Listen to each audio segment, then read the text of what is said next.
Ano yan? Hello mga kalingap! Welcome back to my channel. It's me, Charlotte of Cebu! And guess what? Tonight is indeed a special night kasi nga isa ito sa mga inaabangan nyo ng mga interview po natin. At walang iba, ako din. Like, I feel so excited and kilig much as well because I cannot wait to talk with him. But I need to minimize my voice, kasi we are here sa celebration ni Dara. So shout out muna sa iyo, Dara. Happy birthday and we wish you nothing but all the best in life. You are so pretty tonight and we are all so proud of you. So ayun na nga po. Oh my God, I feel so kilig na. Because sino lang naman po ang mapapanaya, magiging kwentuhan mo natin ay walang iba kundi sino? Yes, right, yung papa nyo. Tinatawag nyo ba yung papa?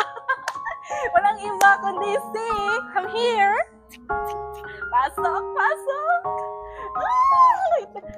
Ay, hulaan nyo. Hulaan nyo, sino to? Tao to. Tama. Tao to. Ay, sikat sa Kalam. Tama. Sino? Ay, my Kalofty. Sino nga ba to? Marap ka na nga.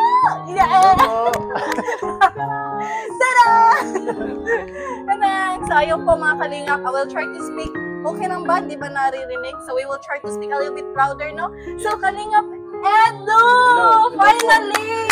Finally, nakasama rin ako sa vlog mo, ate. Grabe, nakasama ka na nung una, nung nandun tayo sa Naga. Kaya lang, ano lang yun, like, very quick interview. Yes. Panandalian lang, no? Pero, So ngayon, ang daming nag-request. At parang galit na nga sila ay, kasi hindi ko pa natutupad yung mga, hindi po ako si Santa Claus, mga kalingap, no? At saka, may gatherings po tayo ngayon. So, ayun, wala na tayong patumpik-tumpik pa kasi na-interview ko na si Beyonce. napanood ko nga eh. And ano masasabi mo doon? Chika muna tayo. Ano masasabi mo doon? Yung mga sinabi niya tungkol sa family niya, kung gaano siya supportive at kung gaano kamahal niya yung family niya. Maganda ng mga tanong niya po doon sa kanya. Papasalamat rin ako siyempre dahil sa kanya support siya daw sa akin, sabi niya doon sa akin. Kinilig ka ba? Yung totoo ha, bawal magsinungaling sa interview ko. Yung kinilig ka nung pinanood mo ang interview na yon? Kinilig ako. Anong mukha ng kinilig?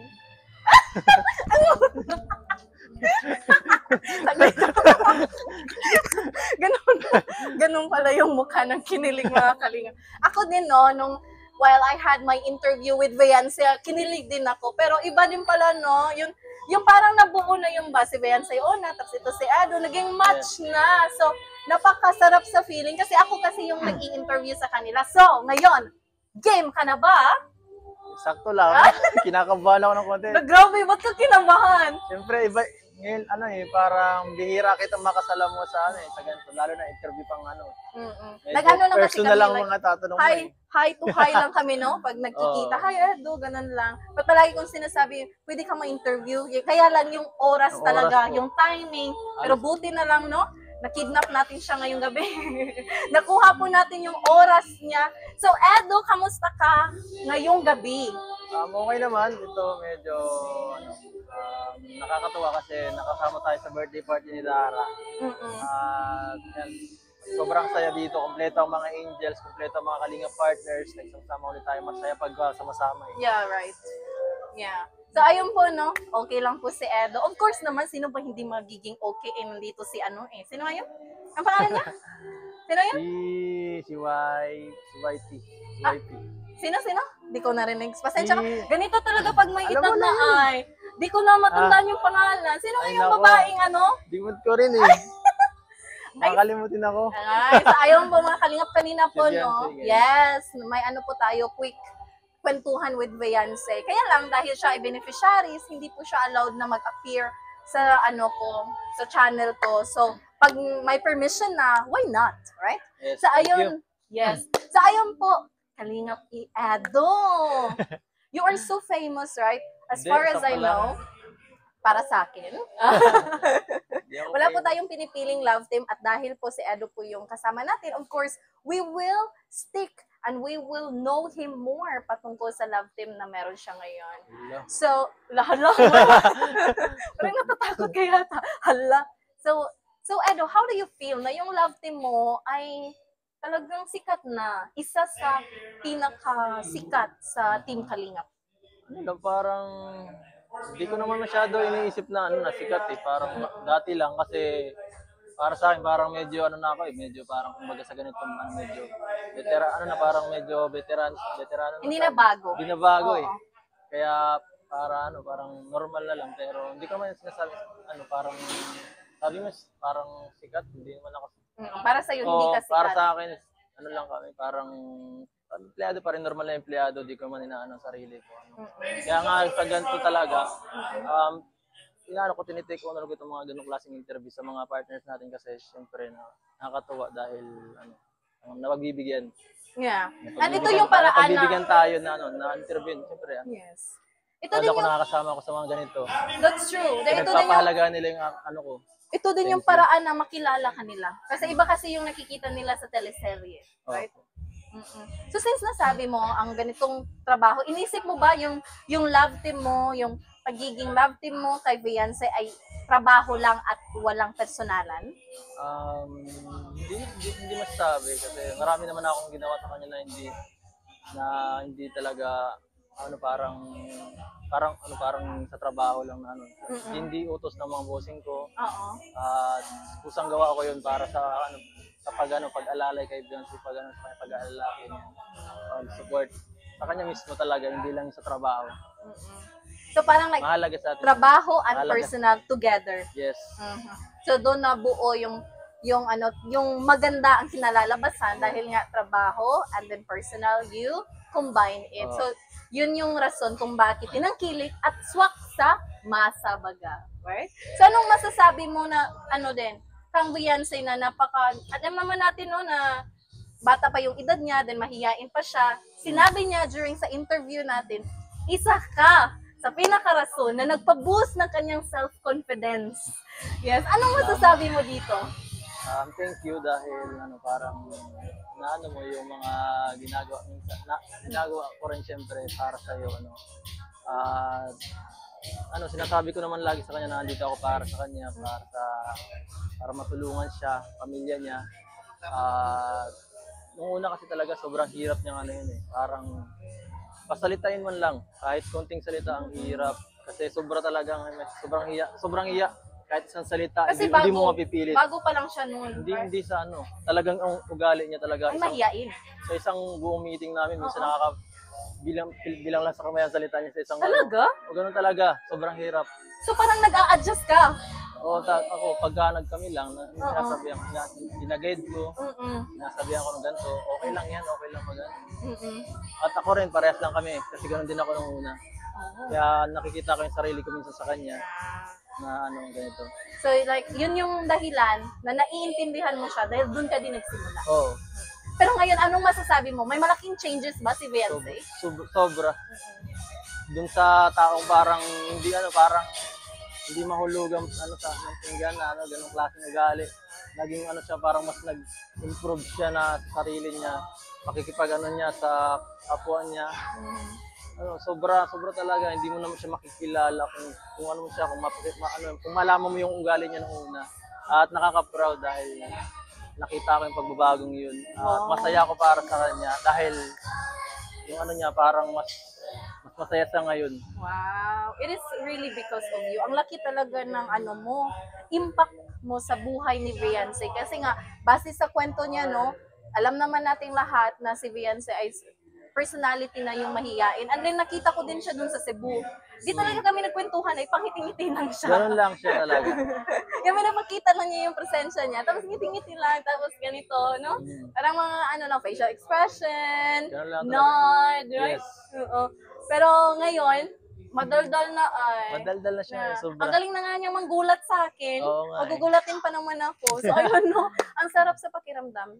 Ang sarap sa pakiramdam na ang isang tao ay nagbago dahil sa tulong mo. Hindi ka ba naiyak doon? Parang naiyak ka na. Hindi naman. Parang masaya lang talaga ako para sa kanya dahil sa tulong natin, parang mas gaya niyan. Hindi niya parang hindi siya magaling makibanding sa ibang tao. Makihalubilo. Oo. Ngayon parang mas madali na siyang makitao. Wow. Maganda 'yon sa kasi kailangan natin yun habang tumatanda tayo. That's true. Kailangan natin mas magaling makihalubilo sa tao kasi pagkatapos natin sa sa edukasyon, isa yun sa pinakakailangan ng tao. Magaling makisama sa mga para magkaroon ng magandang trabaho. Ngayon ba, sa personality ni Beyonce, sa tingin mo, may igaganda pa ba yan? May magandang pagbabago pa ba? Or okay na yun? Actually, okay na yan. Okay na yun sa yung ugali niyang yan kahit ganyan lang pero kung hindi ko naman alam kung ano pa ba ang kulang. Hindi ko na maiisip parang perfect naman siya sa kasi ganyang nakuha klase. na niya, na-improve na niya. Malaki na yung pagbabago. Siguro lang siya, mas maging medyo yung kanyang focus ay niya, medyo niya sa mga sa kanyang pag-aaral kasi medyo minsan nadidistract siya sa mga bagay na sa paligid niya at medyo bata pa siya kaya naiintindihan ko. Oo. That's true talaga. Iba pa yung way of thinking niya sa'yo. Kasi masarap pag pag bata pa. Maturity niya na kailangan pang improve. Pero ngayon, talagang ibang-iba na si Beyonce, no? At nung napanayam ko siya, Edo, ako bilang isang interviewer, ako talaga yung napahanga. Kasi sa murang edad niya pa lang, magaling na siyang mag-express ng kanyang saloobin. At marami, hindi lang ako, kundi lahat ng mga manonood mo. So ayun, hindi ka lang isang kaibigan, hindi ka lang isang on-screen partner, love team, kundi ikaw ay isang mentor din ni Beyonce. So congratulations for that, no? Ang laking tulong mo talaga sa kanya. Isipin mo kung hindi ka nag-exist sa buhay niya, ano kaya magiging buhay ni Beyonce ngayon? Hindi ko alam. 'Di ba? See? So ang ganda talaga kasi isa ka sa parte ng kanyang pagbabago. Ngayon, hindi naman sa pagchichismis. I just want to know, kasi naitanong ko naman sa kanya, may crush ka ba? Ano status ni Edo? May crush ka or are you in relationship, situationship, married, single, like status? Do you want to answer that? Or gusto mong yan sa part 2? Part 2 na lang. Part 2 na lang para may sunod pa. Gusto mo pang may kasunod, right? Okay. So ngayon, teaser lang yan. So ngayon, Edo, kung ikaw ay hindi nagkaroon ng love team, kung hindi ka vlogger, ano kaya magiging buhay mo ngayon? Siguro wala ako dito. Siguro matusubukan ko mag-apply sa ibang bansa. Kasi wala Ang hirap dito mabuhay sa Pilipinas. Bakit? Mahirap maghanap ng magandang trabaho. Matagal makapundar ng magandang kabuhayan. Oo nga, no? So ano kaya magiging trabaho mo sa ibang bansa? Hindi ko alam kasi di naman ako mapili. Basta lang masuportahan ng pamilya. Doon na tayo. Maka-earn lang, no? So isa yun sa dahilan kung bakit hinahangaan ka ng ilan or ng karamihan. Dahil nga, ikaw ay hindi mo pinipili ang trabaho na meron ka. Kung anong trabaho na gagawin mo, no? So, ayun. Ang daming nagmamahal sa'yo. Ang daming suporta. Yeah. Alam mo ba, ilang beses na akong nakasali sa mga pa-feeding, pagbibigay ng relief goods, kaso lang wala ka dahil na busy ka. Ano masasabi mo sa mga supporters mo, sa mga fanatics na nagmamahal sa'yo? Salamat po sa walang sawang pagmamahal, Kalinga Edo po, wala po dito kung wala po ang inyong walang sawang pagsuporta. Hindi ko po alam kung paano ako magpapasalamat sa inyo. Through para makabawi man lang hindi ko alam parang sobrang salamat po talaga. Sana po di po kayo magsawa. At syempre sa Kalingap, patuloy po tayo tutulong hanggang sa dulo po. Salamat po, God bless. Sadly speaking, dahil nga yung time natin ay napaka-limited lang at pinatry lang talaga natin na mapanayam si Edo at dahil isa siya sa mga main guest sa celebration ni Dara ay he needs to go on stage at magbigay ng kanyang speeches. But still, I'm glad na kahit papano in just few minutes ay napanayam natin siya, nakausap natin siya at dito ko lang napagtanto na Edo is indeed a gentleman. May mga nagtatanong kasi sa akin about sa personality ni Edo, about sa kanyang physical look, or mga bagay-bagay patungkol sa kanya. And I can't say anything for that dahil nga, hindi ko pa siya napanayam and I didn't have the chance to mingle with him or makwentuhan man lang. Unlike kay Beyonce na I'm treating her talaga na as my little sister. Pero yun, thank you very much, Edo. Ako'y napahanga talaga the way you talk and the way you answer. Akala ko kasi na ka lang, like, isang tanong, isang sagot. But not at this time. Ngayon po, as you can see earlier, mas ganado siya at mas binubuhos talaga niya ang support kang Beyonce. And the reason why Beyonce is successful right now, yung mga malaking pagbabago, ay dahil po yan sa pagiging mentor, sa suporta at pagmamahal ni Kalingap Edo sa kanya. So, congratulations to both of you. Itong love team na ito ay nasaksihan. Ito yata yung pinakaunang nasaksihan ko na paano nila hinandle yung isa't isa. Dahil sa Dan Joy, hindi ko pa panayam si Joy. Only si Dan lang. And also kang Roel of Malalag, no? But still, sooner or later, while we are still here sa Daet, and while we have the chance to spend time with them sa ating mga love teams, we will try to grab some chances talaga na makipagkwentuhan at mapanayam sila. So yun po mga kalingap, para ako na ang like a little bit speechless, quite speechless sa mga sagot na Edo.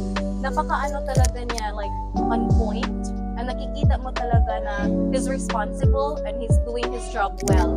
So yun pa lang talagang I understand why a lot of people are supporting and loving him at this moment.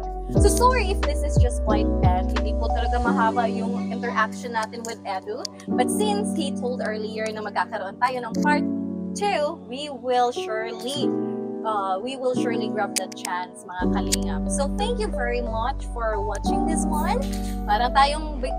Parang may charisma si Edu na magiging speechless tayo ngayon. But very happy kasi napaunlakan. So, ayun po, we will just stop here and stay tuned for our part 2. I do hope you learned something about this interview. Do not forget our main goal in every interview that we have, in every interview session. So, thank you very much, mga kalingap. This is me, Charlotte of Cebu, and this is our Kalingap Talks. We will see you next time. Goodbye for now.